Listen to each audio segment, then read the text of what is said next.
د دغه وجه نه دوه قسمه روایت راځي حضور پاک صلی الله علیه وسلم ته څوک فرمایي متى الساعه یا رسول الله صلی الله علیه وسلم قیامت څه وخت ده پیغمبر علیه الصلاة والسلام ورته اذا وصل الامر الى غیر اهله فانتظر الساعه چې کارونه نه اهل خلکو ته وسپارل شو نو نور انتظار د قیامت کوه چې د وخت پاچا نه اهل شو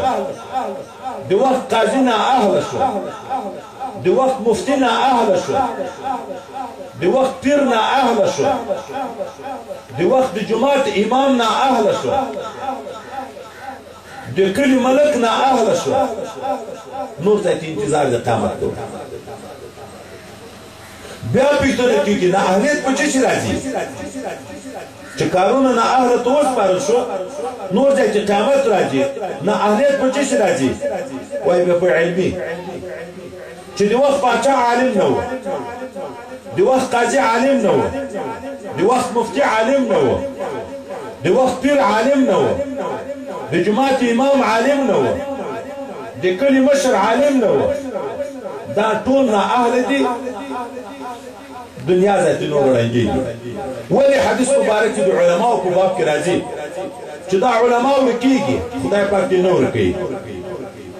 او بیا به داسې وخت راشي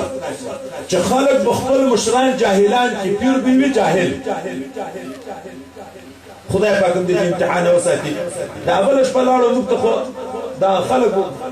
موږ به په ډوډۍ حمل کړو ډوډۍ ته مو غواړي خو هلته موږ لږ کله مجلس کوو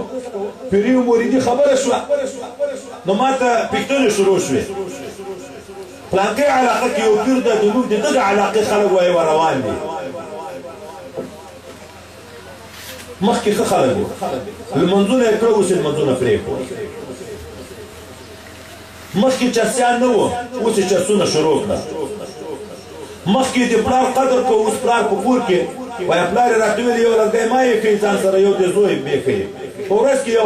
لرګي سره اخلو سره ویم ولې د فلانکي پیر نه یې بیعت کړی هغه ورته اوس منظور ته ذاتي ضرورت نشته